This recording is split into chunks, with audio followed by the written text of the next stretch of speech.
So, hello everyone. I Kate Parkin at Arts Council England and a senior manager, senior officer for the place-based peer learning programme.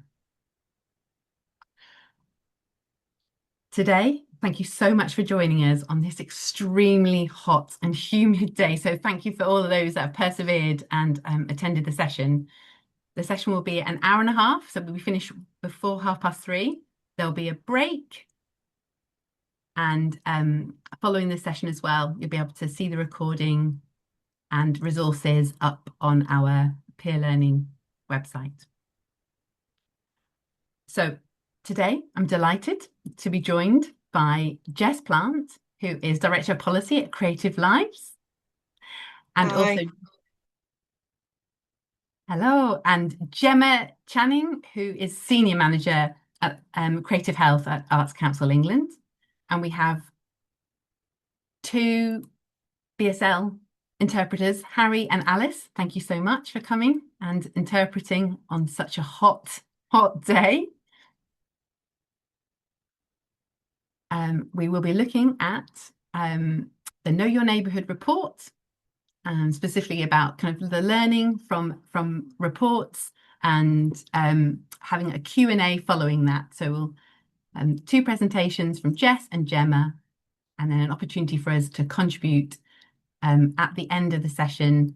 And we'd happy as well for you just to put in the chat the questions and I'll read out, or you can put your hand up and you can speak out. So thank you so much. And without further ado, I will, is it Gemma starting? Right. Thanks, Kate. And hi, everyone. Thank you very much for being here. I appreciate your time when it's a very hot day. I'm also quite warm here in sunny Birmingham. Please bear with me a mo while I just find my slides that I'm going to share with you. So I will share these slides afterwards, so you will be able to see them. You will get a copy. Let's go from the beginning. Right. Can I just get a thumbs up if everyone can see that? Can you see the first slide? No? Not Um, yet, Gemma. no. It just says No. screen sharing mode on. Okay, maybe it's going to take a while. Sorry, tell Wi-Fi might not be my friend. I'll give it a minute. If it doesn't come up, Kate, I might need to ask you to share yours. Okay. The ones that I sent you. Yeah. Oh, Sorry. there, it's on. Hurrah! Brilliant. We might have a bit a delay in between slides or something, but it's 35 degrees. We'll do what we can. So today's session is called Making a Creative Health of Local Communities. So learning from Know Your Neighbourhood. So I'm going to do a bit of an overview of sort of creative health more generally at Arts Council, and how the Know Your Neighbourhood Fund fit into it. And then as Kate said, please feel free to pop questions in the chat at any point. And then Jess will talk a bit more about sort of being a delivery partner on the programme, and their experience of how they embedded this work. So yeah, thank you to Kate for hosting us. And I hope everyone that comes gets something useful out of it. So in terms of creative health, and apologies if I am telling you something that you already know, big fan of not assuming anything. So what do we mean by creative health at Arts Council England? So when we talk about creative, really we're talking about the use of creative and cultural activities, processes and assets to improve the health and well-being of individuals and communities. So it's about the activities, it's about taking part, but it's also about the built environment and the place that those activities take part in. So for us at Arts Council, that means that high quality creative and cultural experiences and outcomes sit alongside the health outcomes. So it's not doing art to make yourself feel better. It's actually, and we don't see a difference in terms of excellence. Excellence happens in communities all around the country. And what we want is for the creative experience to be as great as the impact that it has. Both of them are as valuable to us. In terms of our creative health plan, so I won't go through this bullet by bullet, don't worry.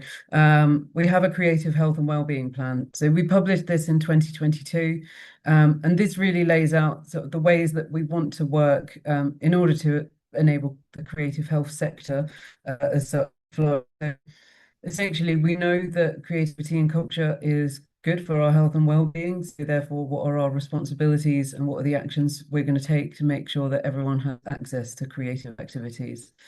So we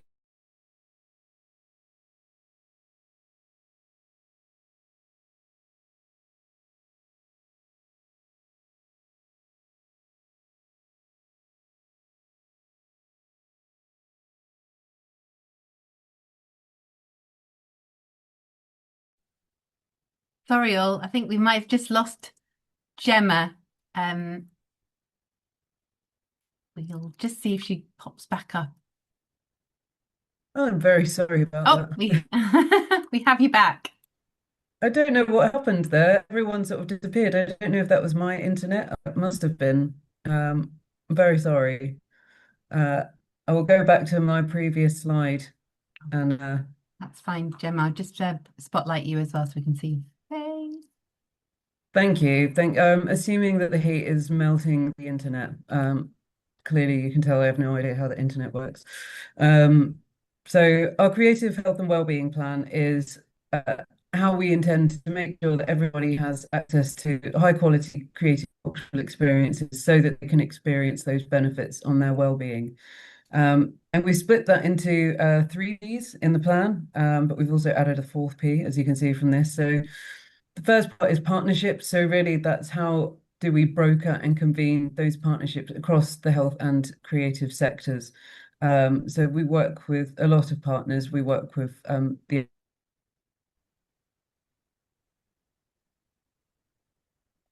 Um, we've lost Gemma again. She's come back in, but also, Jem, I can't see your slides now. Yes, she's still a co-host, but I think she'll need to reload. Gemma, are you there? You need to yeah, reload I'll need your, to your reload them slides up. again. There we go. Can you see them? I Uh, don't it's know it. what's happened. I don't know. It's. I think it's coming back. Yes, just says Okay. it's just on screen sharing. Um, Um, I'll add you very spotlight. odd. Yeah, I've been in meetings all morning and this hasn't happened. So I I blame do the heat. apologize. I blame the heat. Yeah. Um, We can see and I'm you. sure you'll We can see the yeah. slides. You can see me, you can see the Thank slides. you. We're gonna make it, guys. It's gonna be great. So the P's that we have split our creative health plan into, so partnerships working with Department for Health, as well as DCMS, but also brokering partnerships with Department for Work and Pensions, Department for Education, and NHS, so working with NHS England, as well as the integrated care boards. Integrated care boards are essentially the NHS bodies that decide how much money is being spent in an area. Again, sorry if I'm telling you things you already know. I don't want to assume uh, anyone's level of knowledge.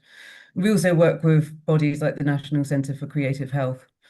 So creative health really, we think, should be at the core of conversations when we're talking about addressing health outcomes and health inequalities. Create access to creativity and culture. We know that people that don't have that access, that deprivation is mirrored across other factors. People that don't have access to creative and cultural institutions are more likely to experience health inequalities. They're more likely to come from lower socioeconomic backgrounds. So it's a really key part of the conversation when we're talking about prevention, when we're talking about regeneration, and all place-based work. So we do that through things like our Place Partnership Fund, but also things such as our Mayoral and Combined Authorities Creative Health Network, which is a mouthful. So this is it's a national network working with devolved authorities. So at the moment, it covers 52% of the population in England, looking at how those authorities can embed creative health approaches in every policy and in every area of their work. practitioners. So this is how do we support the people that are delivering this work, not just in terms of skills development, but in terms of their health and well-being, in recognition of the fact that this work often comes with an additional emotional load, but also looking at business skills and fundraising skills. So we work with bodies like the School for Social Entrepreneurs to help organizations and practitioners understand how to articulate the value of their work to local authorities and for NHS tenders, so that we can kind of address this difficulty within the sector of short-term project-to-project funding. And then the fourth P, which isn't in the plan, but we've kind of added since me and the director, Holly, have been here, is public awareness.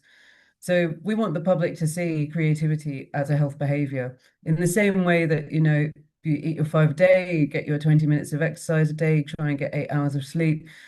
We want the public to understand that choosing to get involved in a creative activity is just as important pillar of their health.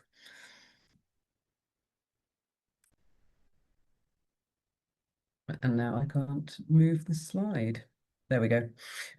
So finally, to know your neighbourhood. So from January 2023, it started. So the Know Your Neighbourhood Fund was 30 million altogether. And the aim of it was to widen participation in volunteering and ultimately to tackle loneliness. And that was in 27 areas. So those 27 areas, which handily illustrated on this map, were identified by DCMS as areas of low creative or cultural provision, high areas of deprivation, and areas where people weren't participating in volunteering. And these were the sort of 27 areas that were chosen for Know Your Neighbourhood funding. It was originally meant to end in March 2025, but we had another year of funding, which was great. So an additional £4.5 million of funding to extend the programme. These are the eligible places. I will send these slides around. So in terms of the fund, so it was really, as well as kind of developing those opportunities in place for people to participate in creative activities and volunteering activities, it was to share the learning that came from that as well. So to generate insights into what enables that, what the outcomes are, and to share that nationally, so that it can be used, so that we can support people to increase their social connections, reduce social isolation, and think about what the legacy of this fund might be. So in terms of the outline of our delivery part of Know Your Neighbourhood, so we delivered one strand. There was a whole other strand that was delivered by Communities Foundation. So we were the arts, culture and heritage strand. So our delivery partners for that were Creative Lives, who you'll hear from in a bit, Libraries Connected, and the Association of Independent Museums. So all of these organisations have a very strong alignment already with working in creative health, working in social cohesion, and particularly understanding and supporting place-based policy agendas. So these partners were really key to the success of the programme. And the programme really was designed to hopefully support sustainable community infrastructure, not just short-term project activity. In terms of the reach of the programme, so I'm delighted to share that we've exceeded all of our engagement targets, in some cases very significantly. So we had over 3,500 new volunteers engaged, and a third of those were people that had never volunteered before, which is great. Majority of the participants were beneficiaries. So the difference, I guess, with beneficiaries is that volunteers had more of a kind of sustained engagement, focusing on volunteering and skills development. Beneficiaries were engaged in kind of the creative activities that were on offer by those organisations. And the great thing about this programme is that through those delivery partners, we were able to reach those really high need groups, people with multiple health conditions, people that were experiencing severe and chronic loneliness, those people that are often furthest away from where decisions about their health and well-being and their needs get made were able to be reached through this program because it was delivered in such a hyper-local way. And I'll let Jess talk a bit more about what that looked like for the partners in a bit. In terms of the impact, so this report was published very recently, April 2026. So this report was how we evaluated Know Your Neighbourhood from the very beginning in 2023 up until March 2025. Or every single project that was funded, each of the 106 surveyed the people that took part, volunteers and beneficiaries. It was a very in-depth survey. There was a lot of questions, and the difficulty of that is in its administration. The positive of that is that it's given us some really rich research that we can use now to advocate for this kind of work because it showed some great outcomes. So we know that chronic loneliness was reduced. We know that it was reduced compared to the national average. 91% of the people that took part, volunteers and beneficiaries, found that they were able to build new social connections.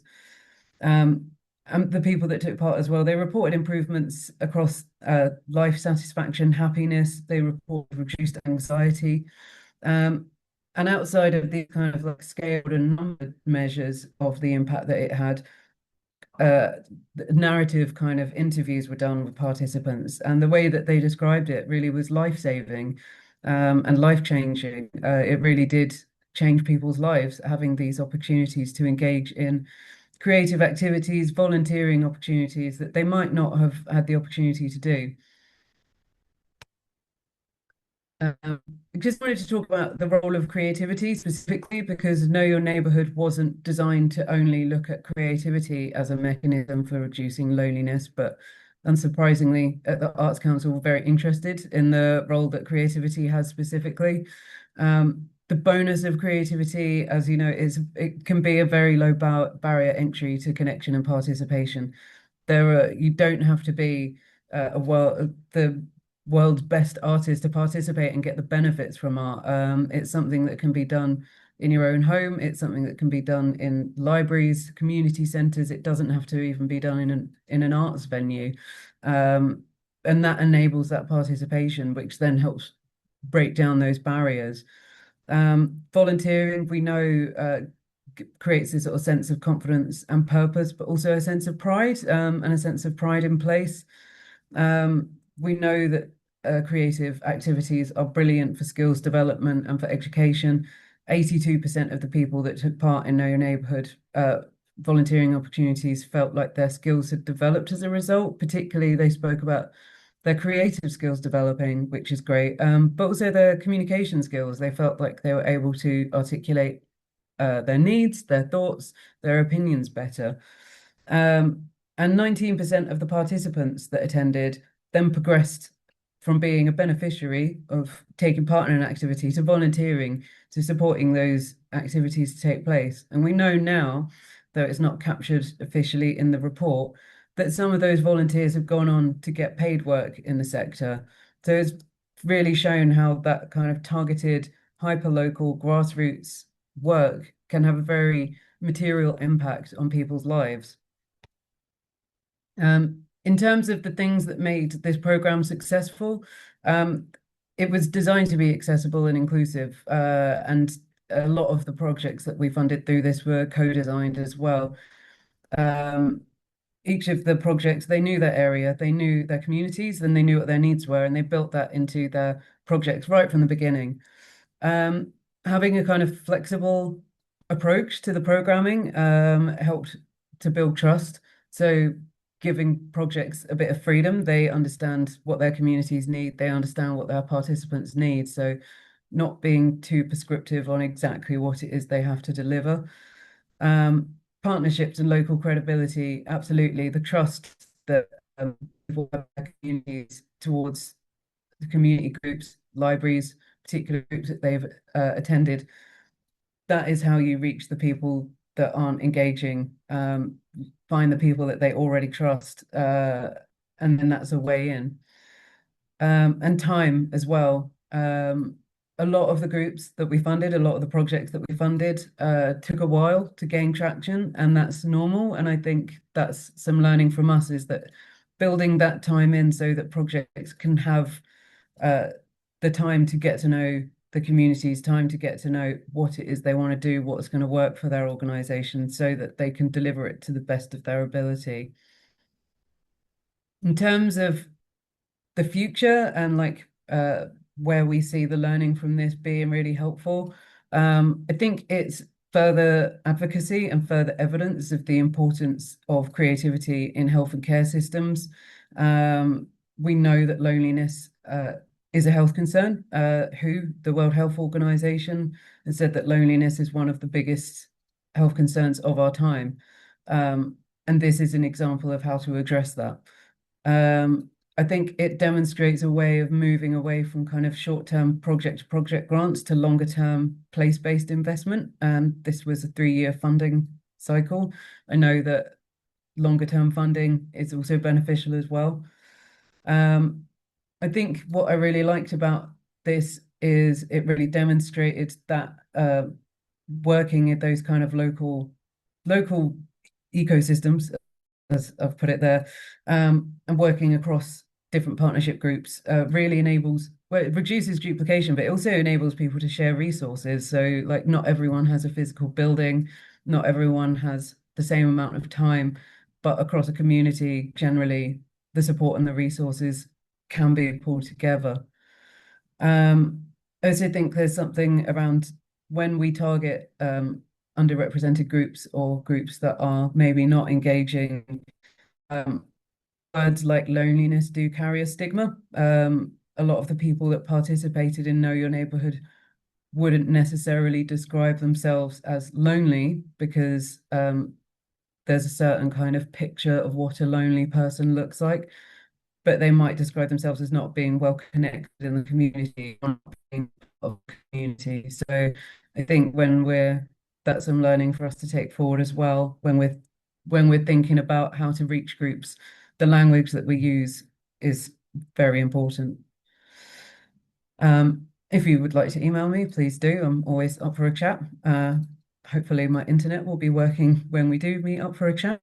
And I've just put some links here. So there's a bit more about Creative Health Arts Council. So we've got some case studies, our Creative Health Plan. We've also got links to kind of sector support organisations like Culture, Health and Wellbeing Alliance, London Arts and Health. And there's some links there about the Know Your Neighbourhood Fund as well. So a bit more about what it is, and the full evaluation report as well, which has got some great case studies.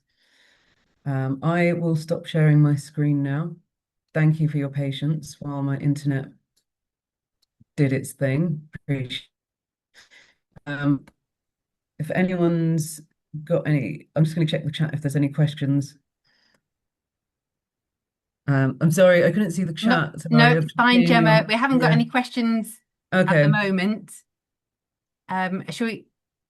I was going to say we can have. always come back later. Yeah. So, if you want to, perhaps after you've heard Jess talk, there'll be some more questions. Yeah. We were thinking maybe having a 5-minute break in between myself and Jess speaking, if people want to stand up, walk around, get hydrated. And then, so if we come back at 14:30, does that sound like a plan? That sounds great. Cool. Thanks. See you soon. See you Thanks, soon. everyone. Thanks, everyone.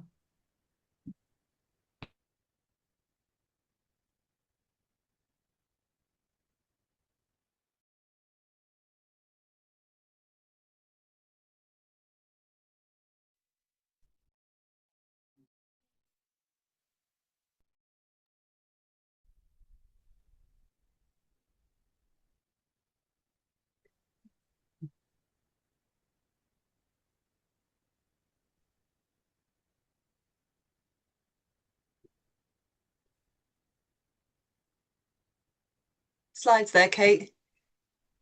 The slide's perfect. Thanks, Jess.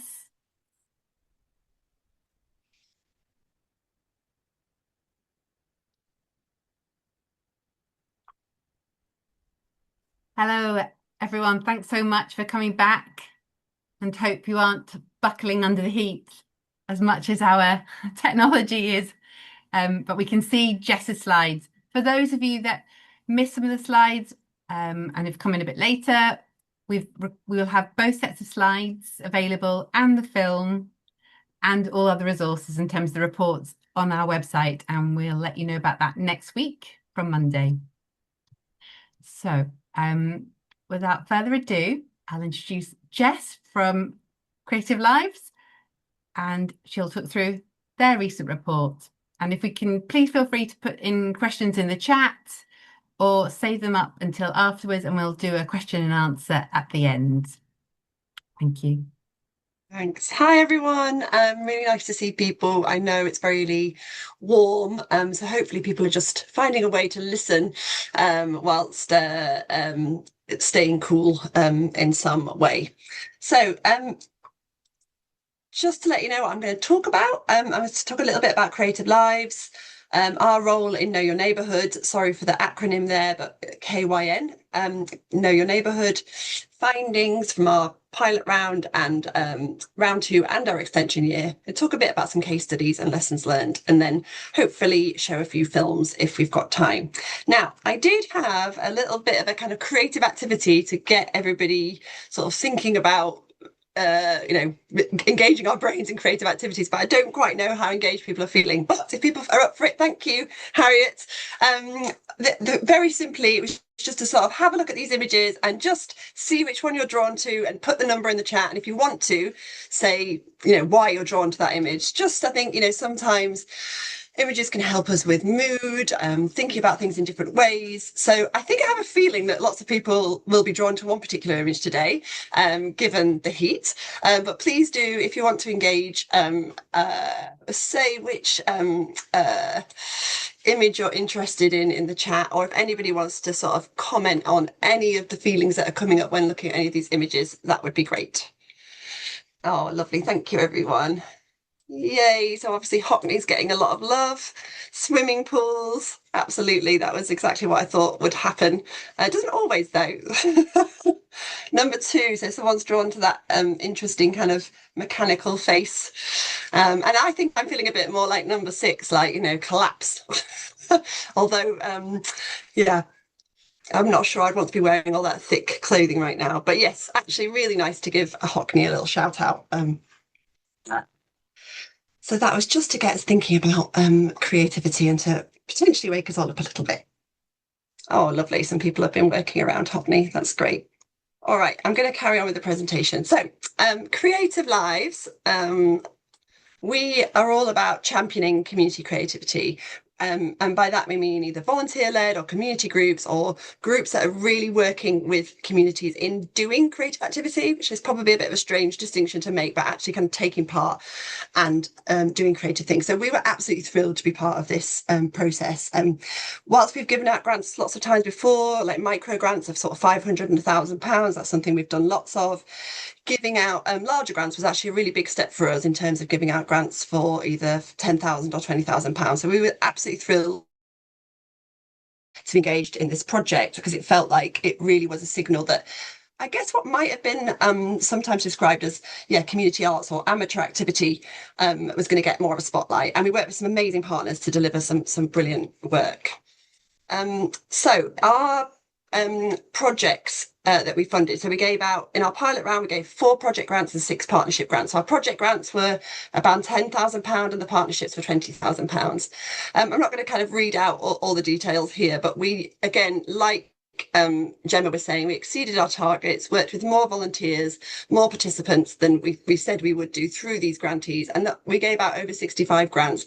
And honestly, the work that they did in communities was absolutely amazing, working with whole different groups in all sorts of different ways. And they really range from really small community groups to actually some NPOs who were delivering community grassroots activity through their strands. So a whole range of different organisations got grants through this programme. And then in the extension year, we delivered 31 grants across the 27 places. And we based that decision on kind of value for money, their reach and their capacity to deliver, because we had quite a short turnaround time in that last year of the programme.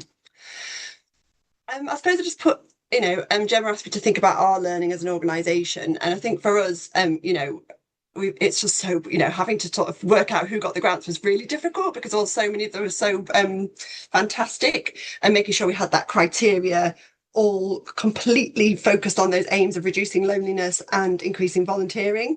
And I just wanted to give a shout out to both Liz Dart and Carlotta, because they did a lot of this work actually in terms of the grant making, and working out those kind of grant making processes. But what we also did, which I think is a really key thing, is involve local CVS organisations on our panels. So we work with community foundations, local authorities, or local CVS organisations on those decision making panels, because whilst we had that kind of creative health background, they brought a real kind of hyper local perspective to those grant making panels, which was really, really invaluable. So in terms of the summary of our report, I really encourage you to go to our website. Here's a picture of the report in the right-hand side with lots of people on a bus in Blackpool. And our key findings were very similar to the overarching research that took place about increasing social connection, increasing volunteering opportunities, increasing wellbeing. Obviously, none of this is a surprise. I think probably everybody on this call knows that this work has all of these outcomes, but really nice to see it in a kind of evidence-based report. And a lovely quote here, sort of speaking to what Gemma said about the kind of life-changing impacts. I don't get out much, but I always look forward to these sessions. It's nice to be around people who understand. And I suppose something about the loneliness target groups to mention is that, we were very much asked to work with particular groups who were particularly at risk of loneliness. So that included not just older people, but younger people, new parents, people who just started university. There's particular points in your life where you're more likely to be experiencing loneliness. If you're part of if you're experiencing mental health issues, or you're part of LGBTQ plus groups. So we targeted our work towards those groups. And I think that really helped, because people were often with people who they felt really comfortable with, who understood their experiences. So as well as our overall impact, we also, again, like the report that Gemma shared, the work fostered a pride in place, really brought people together. And a really nice finding, actually, which was not something that we kind of specifically went to look for, was that lots of the projects actually encourage sustainability and environmental connection. And I think that was really lovely, because I think it goes to show that when people are working in a local area, actually caring about their local environment, perhaps they did a project about a local river or engaged some sort of creativity in a litter pick. So actually people did care about their environment when working together. So that was a really nice finding, that environmental concerns came out. And then also the projects celebrated social justice and inclusion. So I've just mentioned, just because it's a bit confusing because there's quite a lot of reports that have come out, there's actually 3, the one I just mentioned before. In fact, actually, there's 4 reports, sorry. The one that I was just talking about there, which is ours. There's the ERS research report on the right here, which is the Arts Council England specifically funded projects, which Gemma has spoken to. And then there's a whole overarching report from all the different strands of Know Your Neighbourhood, which involves other elements, but that's all on the government's website, on the Department for Culture, Media and Sports website, and really interesting to go and have a look at.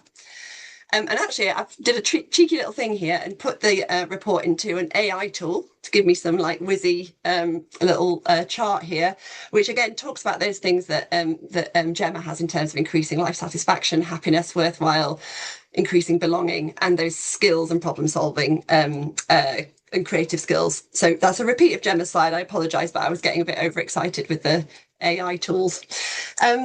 So the thing I also wanted to mention, because this is really exciting, is the final report about the extension year came out just on the 18th of June, so just last week.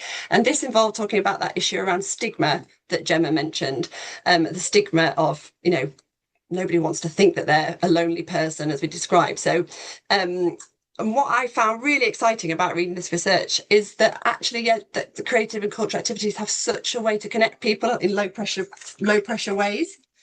And there's some really lovely evidence. I just think it's fantastic that we've got government published research talking about the role of arts and crafts projects to reduce loneliness and increase social cohesion. That to me feels really exciting. And I think this quote here really speaks to that issue around social cohesion at the moment, that alongside these activities, projects also use creative and cultural activities, family and parent networks, food-based activities, women and men only group sessions, and additional routes to bring people together and increase community cohesion. education. So really exciting to see this research coming out. And it said here that using creative and heritage and cultural activities was particularly effective in reducing loneliness and reducing the stigma around loneliness. So I'm quite excited by this latest research report. So to go back to our report, sorry to jump around a little bit, but I just wanted to talk about some of the projects that we funded that particularly stand out. I mean, I hope there might be some people on the call who were part of the project. All of the projects were absolutely fantastic, and we collected some brilliant feedback. And again, speaking to what Gemma said, so much of it was about people being where people met already, doing really low-key activities that engage people and weren't kind of in any way intimidating. So again, some quotes from our research. I do draw, but I don't, but not usually out in different places. I was really shocked at what I could achieve. So people really improving their creative skills. And this is another kind of walking and photography project. Early in the residency, a participant said that it's the first time I'd ever approached to speak to someone in public. So a new person, they'd made that connection by going to speak to somebody else in a kind of walking group. And I guess I really wanted to I'm just to highlight the kind of everyday nature of these projects, really beautiful projects of people walking, talking, being together, observing the world together, thinking about art in a kind of critical thinking type way and trying to understand the world together in groups. And I guess it's that everyday nature that can sometimes be really profound. Again, tea and biscuits, the everyday, but really important. And again, another quote here to quote, it's genuinely helped me with my confidence and getting involved with people again and life again too. So, bringing people back together. Some gardening projects as well, because I think we had a really broad definition of creativity in terms of including things like cooking and gardening. As long as it was a creative and co-creative project, people really could, do things like gardening and cooking. At the end of each session, participants could stand back and admire the things they had made, planted or built, knowing their contributions were needed. So that doing something together was really important. So overall, in terms of lessons learned, activity first, rather than talking about loneliness, it feels quite obvious. Small, accessible volunteer roles can be a real gateway. We saw that somebody might come along one week, put out the chairs, help make the tea, and then eventually that might kind of evolve into a more formal volunteering opportunity. And I think flexibility is essential for engagement. I think that what we saw is those kind of weekly groups that just happen very regularly, so people can come along, they can drop in, was really, really important. And I think obviously it's wonderful to have fantastic projects that might have a big show or an exhibition, and they're brilliant as well, but really good to have those kind of low entry points for different people at different points on their journey. Partnerships really worked well. So as Gemma's already said, in terms of working together, and working in place. But we did find that lots of projects are really struggling. They were very small organisations, small grassroots organisations, really surviving on a bit of a shoestring with, not very many volunteers, a bit of a, really doing a lot with not very much. And whilst it's fantastic, felt in some ways quite fragile and maybe unsustainable in the long term. I just wanted to talk a little bit about the work we did in Hartlepool, and sorry that the text is a bit small on here, and I'll send the links round. But in Hartlepool, in the first round, we didn't get as many applications as we'd hoped for. So we went back into Hartlepool and worked with the local authority there, and we worked with Arts Council England and some other infrastructure bodies, BCSE organisations, and encouraged some additional applications from Hartlepool. And then we went on to fund some smaller projects, specifically for mums, to contribute to a festival, a small youth project working with young people, making kind of sound design, and then a craft drop-in session as well. So that was really good to be able to go back into Hartlepool. And we also had a sort of a paid member of staff from our end who was supporting those projects in terms of development and bring them together and helping with the network that exists in Hartlepool. So again, I'm just going to share some nice pictures to hopefully kind of give a flavour of what this work looked like on the ground, and to show the kind of range of projects. So this was a very traditional kind of volunteer-based project based at a hospital where they opened up a gallery, and they had a volunteer manager who then recruited 60 volunteers to help the gallery run, and really kind of formal volunteering opportunities in the arts for people, and really fantastic opportunities. This is a project in Barnsley called Eating Arts, which I always talk about because I just think it's so lovely, where they showcased Worked with a couple of artists in Barnsley, and also made pottery and made food and had a kind of communal meal using things that the community had made. This is a project specifically for people with SEN needs. And again, I think this picture just really highlights how these groups work together on a creative project that really meant something to them. So there's this beautiful blanket or tapestry here that says autism doesn't have a look, and for me that really sort of sums up that kind of collective creative approach. Another project in Great Yarmouth where they did lots of crafting together, and again I just encourage you to look on their website because there's all these lovely stories of people making their own individual interpretations of various different things, their journey to this country, what brought them to Great Yarmouth, or if they'd lived there for a very long time. So really using art to tell people's own stories. So I'm just going to see if I can play this video, if that's okay. So this is a project called Electric Pink Voices. I'm just going to stop sharing and then start sharing again.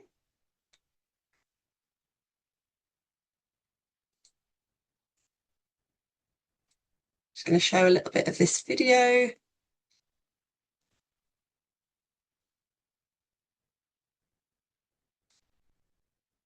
So this is a video put together by an organisation called Electric Pink Voices, working in Blackpool with LGBTQ plus groups.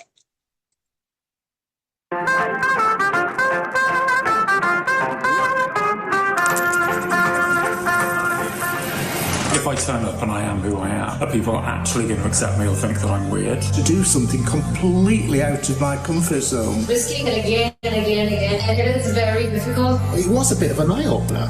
When lights are bright and you're heading down to the heart of the town and your heart's racing through it all. The wind is blowing the storm inside, but it's worth the ride, and I hope that the penny falls. You're searching for that something more. You'll know the lights, your neon heights. I feel like electric. I wanna sing songs of inclusivity. Everything inside of me's finally electric. I wanna sing.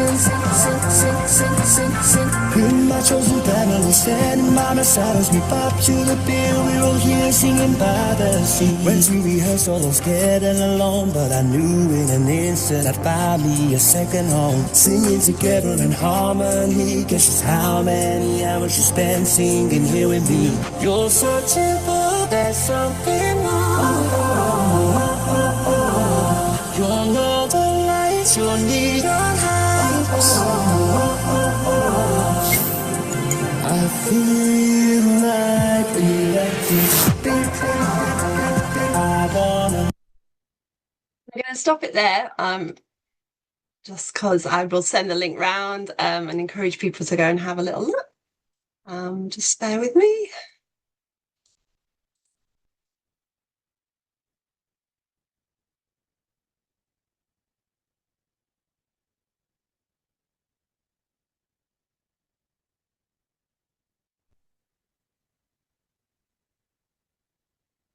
See the slides again? Yes, brilliant. Thanks, Jess. Great. Perfect. So this is another project called Creative Recovery, and if anybody wants a bit of a tear-jerking video, I'd encourage you to go and have a little look at this. So please do. And sorry if people have seen these before. I realise I did share some of these at another presentation, but I've got my favourites because they're really fantastic. And just before I finish, I wanted to share some bit of a recap of our resources as an organisation. So we're here really to support groups across the country in all sorts of ways. Obviously, it was fantastic to have this grant scheme available to distribute grants to lots of projects across the country. But generally, as a resource, we're there for lots of people to find out about how to start a group, to join a group, how to apply for funding for the first time. We really want to encourage small grassroots groups to be able to get something going in their local community. So I'm going to stop sharing this, and then I'm actually is it okay if I share the the UCL film, Kate, or shall I do that at the end? Should we stop for questions and then maybe show that at the end? Yes, that would be great. Yep.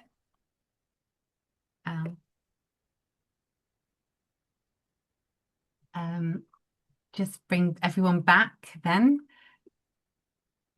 I'll also just put on the for Gemma so we can see her face as well. She's not, there's a spotlight on her. There you go, add spotlight. Nice to see you, Gemma.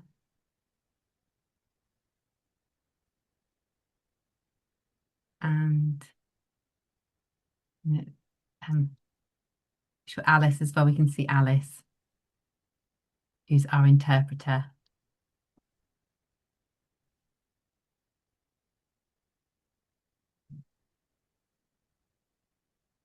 I'm sure we've got BSL, but for the moment, everyone, thank you so much, Gemma and Jess, for sharing with us your reports and overview of the last couple of years around Know Your Neighbourhood and the findings that have come out of that and learning for the sector. I've got a few questions as well, so I will start with my questions, but if everyone's happy, just to put those in the chat and I'll read them out, or feel free to put your hand up or give a shout out if we miss your hand. So thank you so much. I was really interested as well, two things.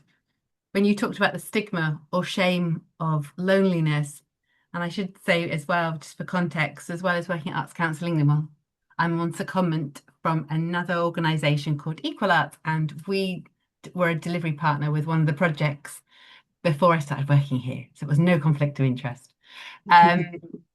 And we found as well that that was a big thing, was about the shame of loneliness. And when we were looking at the evaluation, we found that many people didn't want to kind of disclose that they felt lonely. And it was about kind of looking on the bright side and they're saying, yes, we're okay. I've got lots of friends here, when there was still so much more work to be done. They just weren't able to talk about it at the initial stages of kind of looking at the benchmark in terms of evaluation. And I was wondering if that was found and shared with other projects and what they did about it. Do you want to go, Gemma? Yeah, I guess like my reflection on that is yeah, that we got that feedback from a lot of projects, and I think it was really useful learning. This fund was distributed by Department for Culture, Media and Sport, and I think it was really useful learning for them as well to get that feedback directly from the projects, that actually the way that we view people in terms of like when we're allocating funding is not necessarily how they identify. So it was really helpful actually to get that feedback from the participating groups. And I think that is what helped. That's why that final extension year was really useful, because that was specifically expanding the project to think about the stigma of loneliness and why there is a stigma, but like, are there any kind of mechanisms we can identify that help reduce that stigma? And I don't think we've answered that question fully in the report. I've popped the report specifically about the stigma of loneliness in the chat if anyone wants to read it. I don't think any project in a year is going to be able to answer that question. It's a very broad question, but yeah, it's definitely something that came up a lot, that people don't see themselves as lonely people, or they don't want to share that they see themselves in that way. I think a couple of things. One, overall, I think collecting the research was really difficult, but which is why it's so fantastic that it was such a broad, that they have managed to get this report with such kind of big numbers, because I think, it's the sort of work that is really hard to capture. But it was a lot of effort for the groups, really hard to not only just engage people who might be feeling lonely, vulnerable, and not full of trust, and then asking from all that survey information. And I remember doing that on projects and it just feeling awful, like, oh God, now I've got to do all this horrible questionnaire.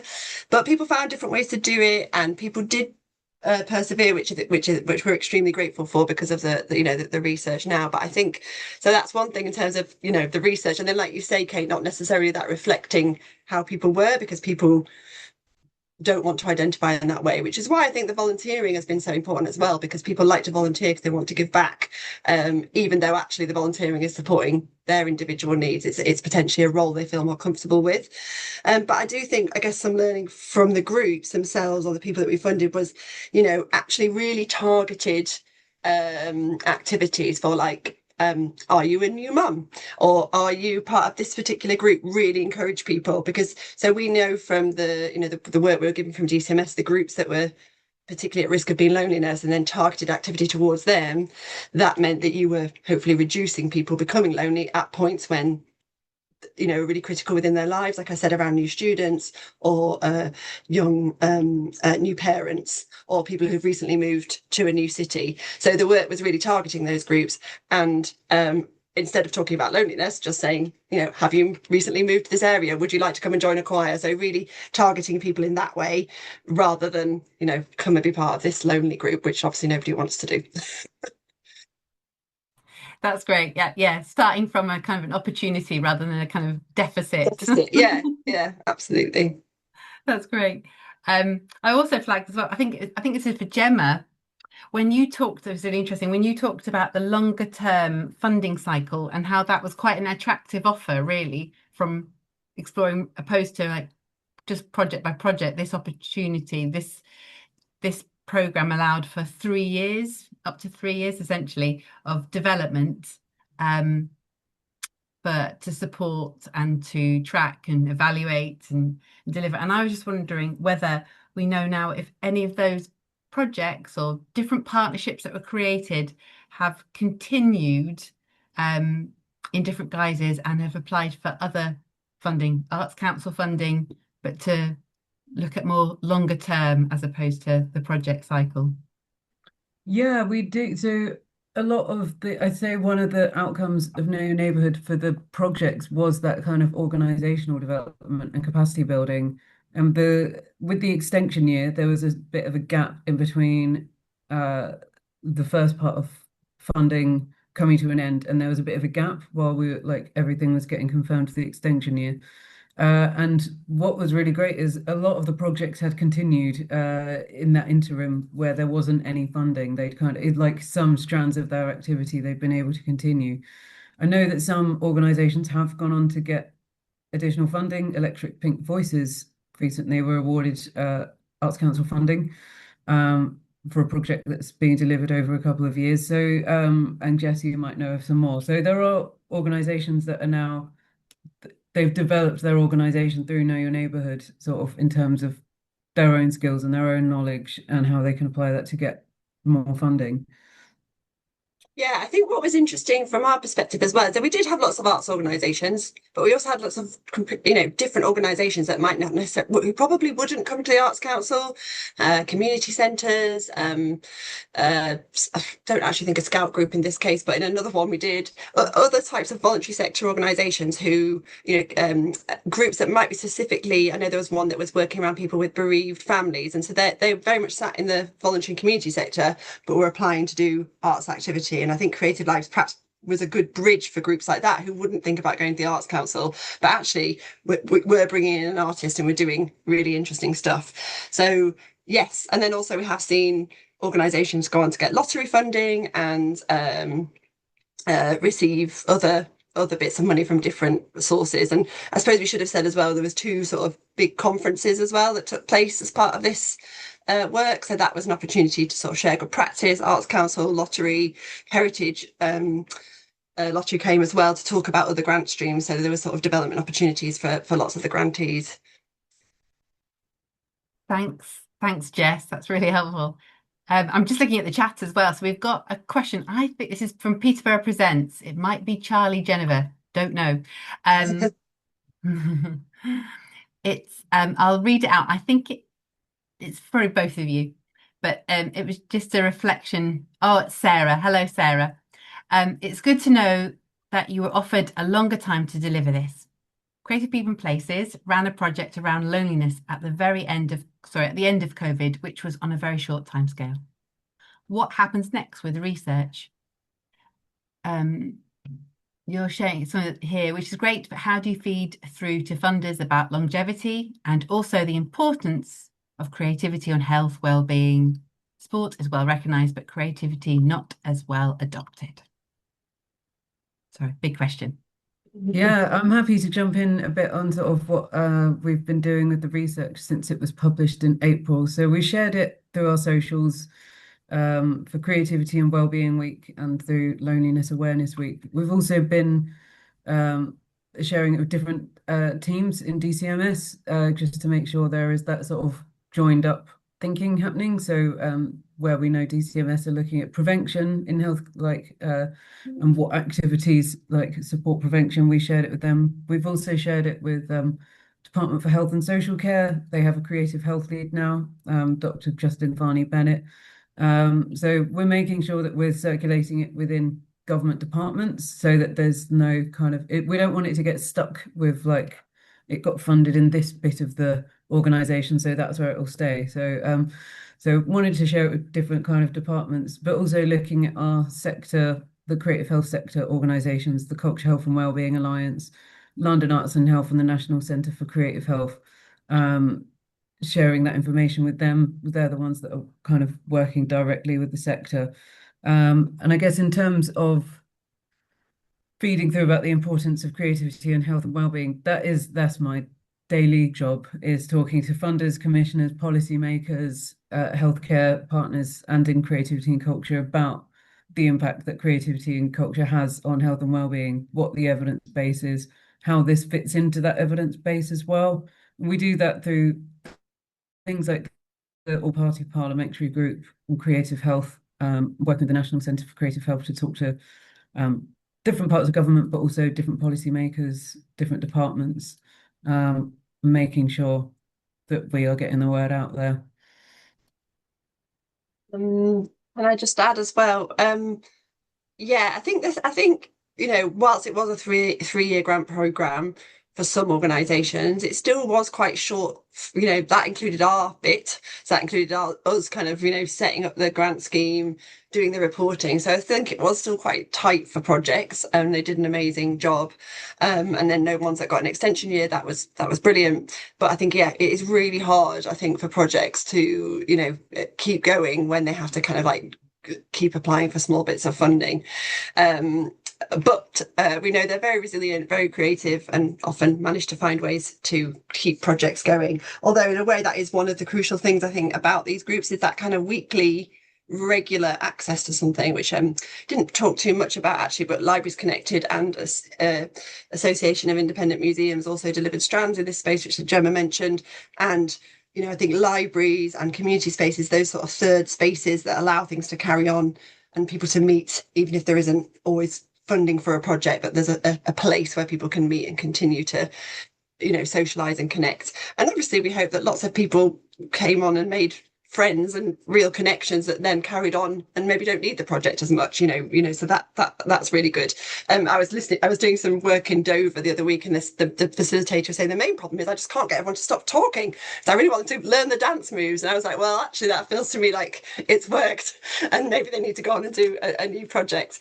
But just in terms of what we're doing with the research from our end, really trying to share it as broadly as we can, and also I mean, obviously, I don't have the same reaches in as Gemma does at Arts Council, but we've been working with trying to share some of this work with the Pride and Place network as well. So we're speaking at a seminar around Pride and Place, which is MHCLG funding at the moment, working in really hyper-local neighbourhoods. And actually there is opportunities within Pride and Place funding to fund creative activities. So really trying to get this research to those commissioners, which will be made up of local people in communities. And what we see is that people want arts and creativity in local communities in those neighbourhoods. So trying to share it really broadly with different groups and talk about it where we can. And I mean, I just feel like really excited about the level of research coming from government, and I think there's lots more that can be done with it. So yes, me and Gemma will be sharing it as wherever we can and boring people to death about Know Your Neighbourhood. I think Yeah, Sarah's just as well just said, can you share the details of that seminar, Jess? As we have that in Peterborough too. So Yes, it's on wonderful. LinkedIn. It's called the I'll put a link in the chat. Oh, It's thank called you. the no Pride in Place Network or something. I'll find it. And Gemma's just added in as well to say that if anyone would like to, of them, Gemma and Jess, to talk about Know Your Neighbourhood further, just let them know. Gemma's also included her email as well in the chat. So we just, our name, surname, full stop and surname, and then artscouncil.org.uk. Thank you very much, Jess. That's great. Does anyone have any further questions? If not, feel free as well to send the recording on to others who couldn't come along, and or just the links as well to the reports. Again, this will be all within on place-based You learning. to share the film before we finish, Kate. Oh, yes, Jess, thanks for adding that. That's a great way to end the session. And then as well, I wonder if we can share the film and share, I've got a very short survey because we love evaluation. So I'll try and if you share that whilst, with the film, that'd be great, Jess. Sorry, Kate, kept speaking over you then. I was just wanting to say that I think this film speaks to some of those questions about how broad, I think someone said in the chat, how it doesn't speak, how we need to raise that public awareness. And this book references Daisy Fancourt's book, which lots of you will be aware of, but I thought I'd just share this with you. Hopefully it's a tool as well, so I'll share the link to it as well. Sorry, Kate, kept speaking over you.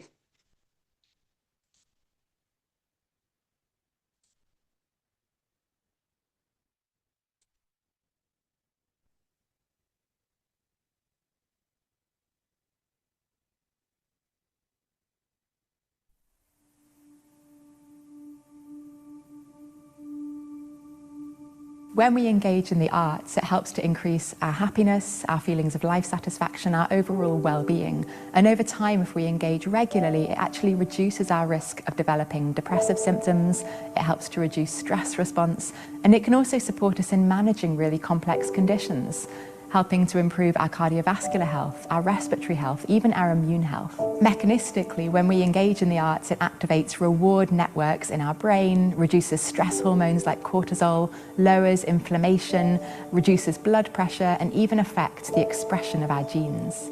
Equity in the arts is super important. The benefits that it has on individuals and communities are so wide-ranging that we need everybody to feel they can access it. One of the best ways we can do that is to value everyday creativity more, whether that's a community choir in your village hall or a knit and natter in your local cafe. Those things are low cost, they're low barrier by design, and the best thing we can do is value them and get everybody supporting everyday creativity. At Creative Lives, we hear stories all the time of how creativity has been a real game changer for people. With the conditions I've got and my bipolarism, so I'm missing my art, so to come here and do that, it's put me back into community. Great improvement, and away from the dark side, coming into the light and enjoying it. That's what I like about it. My favorite things to come to the art space is to connect with the people and improve a lot for my moods. Helps my well-being by giving me an opportunity to be creative in old age and reduces isolation. 1, 2, 3, act! The UCL Community Choir has been amazing for me. We all kind of support each other. We're like an amazing family. For my own mental health and well-being, it's been brilliant. Whatever is happening in my day-to-day, the stresses of work, for this 1 hour, I can just concentrate on some beautiful singing. I leave here with a massive sense of euphoria and well-being. It's great. 63,000 groups up and down the country taking part in creativity every week. That's 10 million people. And I think what's so brilliant about Art Cure is the fact that we can scientifically demonstrate the impact that this creativity is having on such a huge amount of people. We're working with the World Health Organization and governments in lots of different countries to ensure that arts engagement can now be embedded within clinical care and actually formally recognised in policy as playing an important role in health. We're used to hearing about various pillars of health, things like physical activity, diet, sleep. Arts engagement actually deserves to be considered alongside those other behaviours because the evidence is increasingly showing that it can actually be just as important for a wide range of mental and physical health outcomes.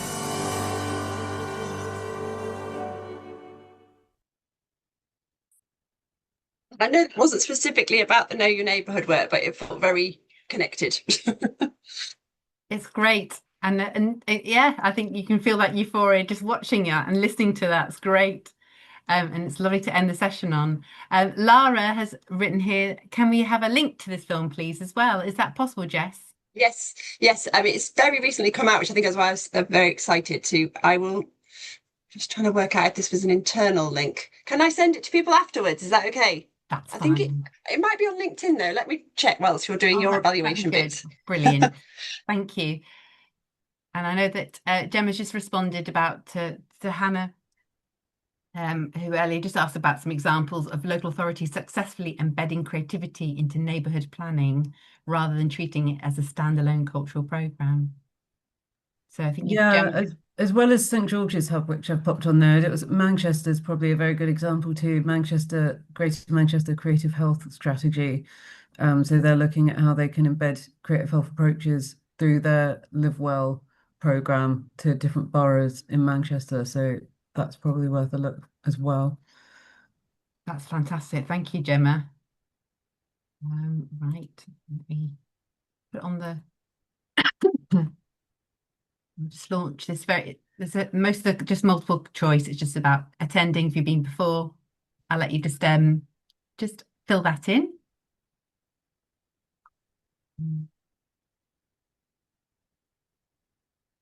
Let's see if there's anything else.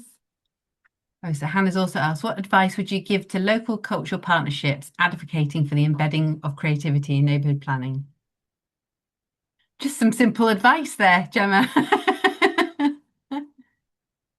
I think at the moment, it's about translating the value of it. It's understanding what the needs in the local authority are and recognizing the areas where creativity can make the most difference. So with that, there's creativity is good for you, like across the lifespan and across a variety of like conditions, which is great, but it also makes it kind of so broad that it's impenetrable. So I think it's like identifying what the key issues for your area are, and then what's the evidence base for those conditions, and who are the creative partners and organizations that are addressing that in your area. I mean, most of the key issues are the same in every area. It's mental health, it's aging, it's falls, it's dementia, it's prevention of ill health, like long-term conditions. So yeah, I think it's identifying what the needs are, identifying who's delivering, and then it's how do you articulate the impact that those creative organizations are having in a way that local authority commissioners understand. So it's quite it is. It's like, I wish I could answer it that simply, but I think you have, Gemma. I thought that was brilliant. Yeah. Identifying, matchmaking, storytelling your data for evidence. Yeah, and it's worth. We ran a pilot called Contract Confidence, which was all about how supporting creative organisations to articulate their value for local authority tenders. And we are going to do another round of that in some form. I can't tell you when, I'm afraid, because we don't have a launch date yet. But I can share once that's live, and then Arts Council funded organisations can apply to be part of. It's a training course, so it's 4 parts. So I'll share that with Kate. And so I'll make sure it goes on the peer learning network when it's live, so you will get access to that opportunity as well. That'd be wonderful. That's very pertinent. Thank you. That's wonderful. So thank you very much, everyone, for coming along today, and hope you've all survived. Thank you as well to Harry and Alice, our interpreters. You've been brilliant. And Jess and Gemma, thank you so much for really bringing that to life, the findings, where we are now, what's happening next, and some top tips and advice about how we can bring that to our areas and local authority planning. Thank you.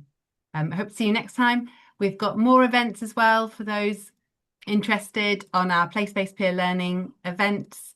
They're running with, I think our next one is about trauma-informed practice, and our kind of talk through of a very new, not yet launched, we're still in feedback stage, our new digital learning resource. So please do book on, and then have a lovely rest of the day, everyone. Thank you so much.